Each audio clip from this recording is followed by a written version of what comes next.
بسم الله والصلاة والسلام على رسول الله. أناشد أهل الخير وأناشد من يفتح هذا المقطع، أسألك بالله ما تخليه يوقف في جوالك. أسألك بالله ما تخليه يجلس في جوالك. كيف قلبك؟ إذا ما كان عندك استطاعة أنك تساعده فأرسل المقطع تكسب أجر فيه وفي أمه. الشاب اللي تشوفونه أمامكم ماجد محمد عامر الباري، يتيم الأب، وأمه يوجد لها صك ولاية عليه، وتناشد أهل الخير يفزعون لولدها ويفزعون لها بما يساعدهم لسلامة ولدهم وصحته.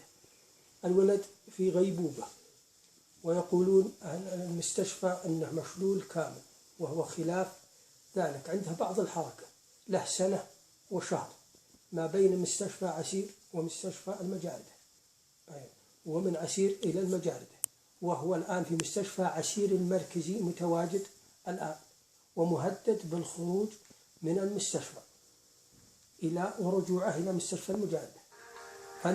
فنناشد من يفزع له بمساعدته في علاجه في داخل الوطن أو في خارجه في الوطن، في التشيك أو ألمانيا أو حيث يتواجد علاج هذا الشخص.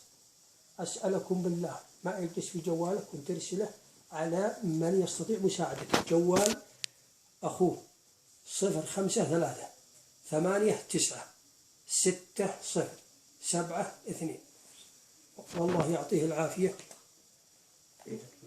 جوال 053896072.